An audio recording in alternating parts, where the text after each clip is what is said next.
Welcome back, deep divers. Today, we're landing in Dublin, right outside the Irish Parliament building. Can you hear the buzz in the air? Oh, definitely. There's something electric about being in the heart of a debate that's capturing a nation's attention. Right. And today's deep dive is all about understanding a pivotal moment for Ireland, this proposed hate crime bill, and the controversy swirling around it. Especially the part about how they're looking to redefine gender. It's a really complex issue. Totally. So, at first glance, a hate crime bill sounds pretty straightforward, protecting people from discrimination. But then, boom, you get this redefinition of gender, not just male and female anymore. It's about legally recognizing multiple genders, and that's sending shockwaves through Irish society. Yeah, it's definitely stirring things up. We've got this amazing source material that really captures those strong feelings, a speech given right outside Parliament. Yeah, and it's delivered with such raw emotion from someone who's absolutely against the bill. No kidding. Yeah. The speaker goes all in, using words like radical, perverse, even anti-Christian to describe this redefinition. It gets you thinking, that this isn't just some abstract legal debate for them. It's something way deeper. Exactly. You can hear it in their voice. This is about faith, about values they believe are under attack. They even bring up the Bible, the creation story, Hmm. to make their point. The idea that God created man and woman, and that's it. It's a classic move, right? Using the ultimate authority to bolster their argument. And it's not just about theology either. This speaker's worried about how this is all going to affect kids. They talk about this new definition being pushed down their necks in schools. Oh, that phrase is really telling. You can sense their fear that children are going to be force-fed ideas they might not agree with. Like they're losing control over what the next generation believes. Yeah, exactly. That anxiety about the direction society's heading in, especially when it comes to something as personal as gender. And to really drive home that point, they bring up the SP curriculum in Irish schools, which has already been a hot topic. They even call it full of filth and obscenity. Wow. That's pretty strong language, though they don't actually give specific examples of what they're referring to in the ST curriculum. True, but even without specifics, they're linking it to this gender redefinition, like they're both threats to traditional values. It's definitely a way to paint a picture in the listener's mind, even if it simplifies things a bit. But it doesn't stop there. They also take aim at Archbishop Eamon Martin, the top Catholic official in Ireland, for not saying anything against the bill. Ah, that's interesting. Saying silence means consent, putting the archbishop in the spotlight. Yeah, like, hey, you're supposed to be a moral leader here. Where do you stand? Exactly. And it's also revealing that they expect the church to have a real say in how laws are made. They literally ask, where is Aeon Martin? Why is he silent? It's a call to action, not just to the Archbishop, but to anyone who shares their worries. Like, this is more than just a debate. It's a fight for what they believe in. Absolutely. And they even take it a step further, saying the judges, the media, the politicians are all agreeing together. That classic us versus them thing. Yeah, it's a powerful way to rally people. Makes it seem super urgent. Like, if you don't act now, everything's going to change. And for this speaker, that change is definitely seen as a bad thing. It's threatening everything they hold dear. So we've got this intense opposition fueled by religious beliefs and fear of the future. Pretty potent stuff. Yeah, it is. But we have to keep in mind that this is just one side of a complex story. There are a lot of other voices, other viewpoints to consider. Exactly. And that's what we'll be diving into as we go deeper. Trying to make sense of this whole debate and what's at stake for everyone involved, it really makes you think, doesn't it? All these different layers to this debate. It does. Like, you've got these deeply personal feelings about faith and family mixed in with worries about how fast society's changing. And then on top of all that, you've got the legal side of things with the hate crime bill and how that could affect so many different areas. Absolutely. Healthcare, education, you name it. And I think it's easy to get caught up in the details of this particular bill, but what's happening in Ireland is really a reflection of a global conversation. We're all trying to figure out what gender means in this day and age. Right. It's like we're stuck with these old-fashioned categories of male and female, but they don't really capture the full spectrum of human identity. Exactly. For a lot of people, this isn't just an academic discussion. It's about their own lived experience, who they are at their core. And that's why this debate is so intense. It's about people's lives. Their very right to exist and be recognized for who they are. And to be treated fairly and equally under the law. Which brings us back to the hate crime bill. It's supposed to protect people from discrimination, including based on gender, but it's this broadened definition of gender that's causing all the controversy. Makes sense. Because for people who see gender as strictly male or female, this redefinition feels like a huge departure from tradition, like we're heading down a scary path. And that fear often gets directed toward the next generation, which is why the speaker we heard from was so focused on education. They're worried that if we legally recognize multiple genders, schools will start teaching those ideas. And they're really concerned about what that teaching might look like, especially with all the talk about the SP curriculum. Right. And just to make sure everyone's on the same page, could you give us a quick rundown of what the SP curriculum is for those who aren't familiar with the Irish education system? Sure thing. So SP stands for Social, Personal, and Health Education. It's been part of primary schools in Ireland since the late 90s, covering topics like relationships, sexuality, and well-being. Okay, thanks for clarifying. And this speaker we heard from, they're tapping into that anxiety about the SP curriculum, using it as an example of how schools are already promoting what they see as a liberal agenda, even without this new definition of gender. They're painting this picture of classrooms where traditional values are being tossed aside and kids are exposed to inappropriate material. But whether or not that's an accurate view of the SP curriculum is up for debate. Right? Definitely. We should point out that the curriculum is designed to be age-appropriate and to encourage healthy attitudes and behaviors. But the speaker's worries do highlight a tension that exists in any society. How do we balance the rights of individuals with the values of the community, especially when it comes to something as sensitive as education? Yeah, that's a tough one. On the one hand, you want to protect kids and make sure they're learning things that are suitable for their age. But you also don't want to censor important information or make certain identities feel like they're wrong or shouldn't be talked about.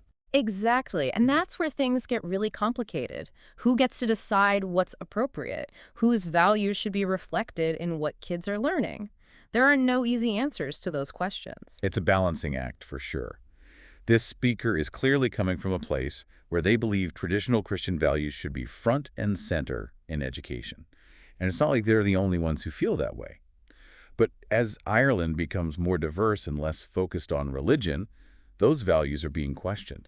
And the education system is becoming this battleground for those different visions of what Irish society should be.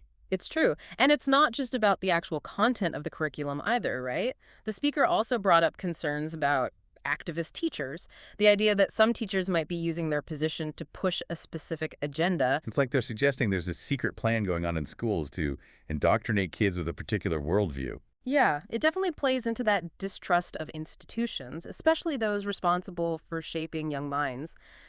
But it's important to remember that teachers are professionals who have to follow ethical rules and standards. They're supposed to provide a balanced and fair education that respects different viewpoints. So while it's possible for individual teachers to let their personal opinions slip into their teaching, it's unlikely that this is happening everywhere. Most teachers are just trying to do their jobs, which is to educate and empower their students. Exactly.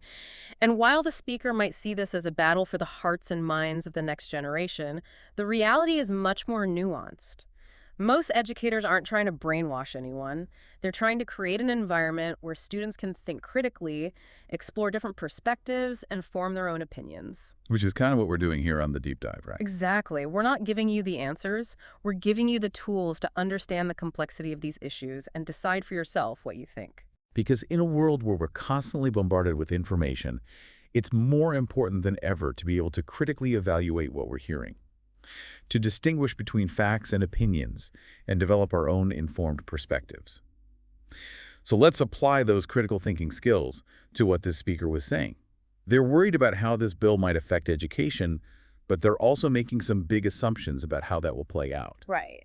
They're assuming that legally recognizing multiple genders will automatically change the curriculum, that those changes will be driven by a liberal agenda, and that kids will be exposed to inappropriate things.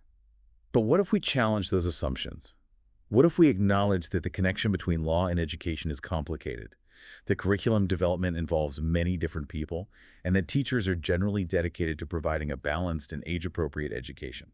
Then we start to see a different picture. A picture where legal recognition of multiple genders doesn't necessarily mean a complete overhaul of the education system, where teachers aren't the enemy and where children aren't being brainwashed. It's a picture where we can have a respectful conversation about how to best support all students, no matter their gender identity, without throwing away the values and beliefs that matter to us. And that's a conversation we need to have. Because at the end of the day, the goal of education should be to prepare students for the world they're going to live in. A world that's increasingly diverse and complex. And that means teaching them to think for themselves, to empathize with others, and to have respectful conversations, even when those conversations are tough. Okay, so we've talked about education, but the speaker also touched on something much bigger. This idea that this whole debate is a sign of a larger societal shift, a move away from traditional values toward a more secular and progressive worldview. Right, and that's a trend that's been happening for decades, not just in Ireland, but around the world. It's causing a lot of anxiety for people who feel like their values are disappearing, like the foundations of society are crumbling. Like they're holding on to the familiar, while the tide of change rushes in, threatening to sweep them away. For some people, this hate crime bill, and especially this redefinition of gender, feels like the ultimate symbol of that change, the end of a way of life they cherish. And that's why this debate feels so significant. It's not just about legal terms or what's being taught in schools. It's about identity, belonging, and the very essence of a nation. It's about who we are, who we want to be, and what kind of future we're creating for ourselves and the generations that come after us. It feels like Ireland's at a turning point, doesn't it? With this hate crime bill, they have to decide what kind of society they want to be, hold on to these traditional ideas about gender, or embrace a broader vision, one that recognizes all the complexities of human identity. And that decision has real consequences for people. We've spent a lot of time discussing the concerns of those who oppose this bill, but it's important to consider the viewpoint of those who support it, especially transgender and gender nonconforming folks.